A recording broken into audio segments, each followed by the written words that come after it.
दोस्तों आज की वीडियो में हम सुनेंगे परिवर्तनी एकादशी व्रत की कथा। तो चलिए दोस्तों कथा को सुन लेते हैं। दोस्तों देवशयनी एकादशी को ही भगवान विष्णु जी निद्रा अवस्था में चले जाते हैं और परिवर्तनी एकादशी के दिन विष्णु जी अपनी करवट बदलते हैं। इस कारण इसे परिवर्तनी एकादशी कहा जाता है। इस दिन विष्णु जी के 10 अवतारों में से एक वामन अवतार स्वरूप की पूजा की जाती है। इसलिए इस एकादशी को वामन एकादशी के नाम से भी जाना जाता है।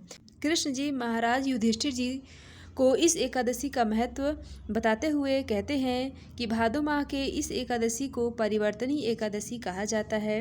इस दिन विष्णु जी सोते हुए ही दाएं से बाएं करवट बदलते हैं। महाराज अब मैं आपको एक कथा माध्यम से समझाता हूँ कि त्रेता युग में दैत्य कुल में जन्मा मेरा एक परम भक्त हुआ जिसका नाम था राजा बलि। उसने अपने परिवार के साथ मिलकर बहुत ही दान पुण्य यज्ञ हवन और धार्मिक कार्य को करता था। वो इतना दान पुण्य किया कि देवताओं के राजा इंद्र को भी परास्त कर इंद्रलोक के सिंहासन पर विराजमान होना चाहता था। इसे भयभीत होकर देवराज इंद्र और बाकी के देवतागण भगवान विष्णु जी के शरण में गए। सभी देवी देवताओं के आग्रह पर उन्होंने अपना वामन रूप बनाया और राजा बलि के महल में एक याचक के रूप में गए। यज्ञ की पूर्णाहुति होने से पहले राजा बलि ने सभी साधु संत महात्मा ऋषि मुनियों को संतुष्ट कर चुके थे। तभी वहाँ वामन अवतार में विष्णु जी पहुँचे तो महाराज बलि बोले कि आप कृपा करके बताएं कि मैं क्या सेवा करूं आपकी। वामन अवतार धरे विष्णु जी बोले कि मुझे सिर्फ 3 पग भूमि चाहिए। बलि बोले कि भगवान आप इसके अलावा भी चीज़ें मांग सकते हैं। विष्णु जी बोले नहीं, सिर्फ 3 पग भूमि ही चाहिए। बलि बिना कुछ सोचे विचारे 3 पग भूमि दे दी।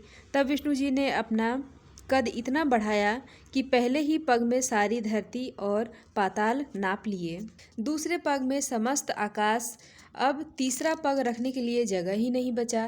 विष्णु जी राजा बलि को बोले कि अब मैं अपना तीसरा पग कहाँ रखूँ। तो राजा बलि हाथ जोड़ते हुए बोले कि आप अपना तीसरा पग मेरे सिर पर रखें। राजा बलि की इतनी विनम्रता देखकर विष्णु जी सदा उनके साथ रहने का वचन दिया।